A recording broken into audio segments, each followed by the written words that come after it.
Je pense que c'est la première fois que j'en parle officiellement. Je suis passé par une vraie dépression.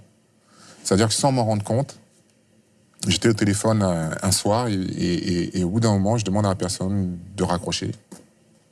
C'était une semaine après mon retour de la CAN. Et quand la personne raccroche, j'éclate en sanglots. Je rate mon penalty, le penalty qui peut nous permettre de remporter la Coupe d'Afrique des Nations.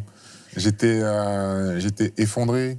Ouais. Je pense que je ne me suis jamais senti aussi seul que dans ces moments-là.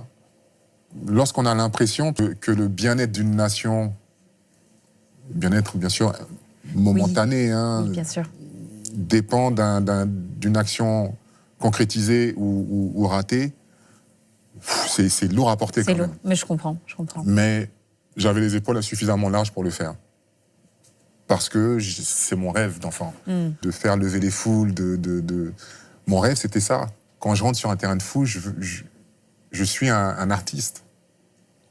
Je suis là pour produire un spectacle, pour que les gens, à la fin de ce spectacle, disent partout « Waouh, on a vu un joueur, waouh, Didier Drogba, trop fort ».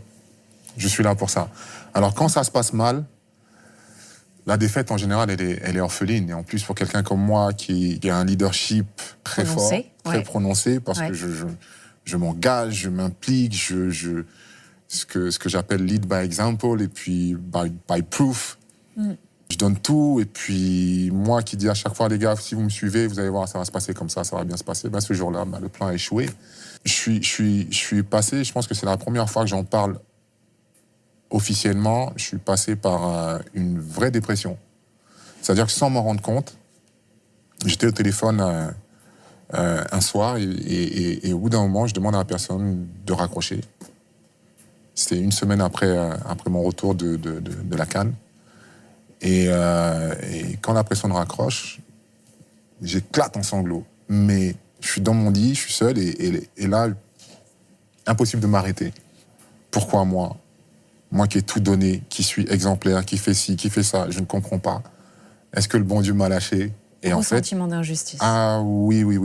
Grosse douleur. Parce que cette CAN-là, c'est la CAN où on avait tous réussi à ramener une harmonie exceptionnelle dans ce groupe.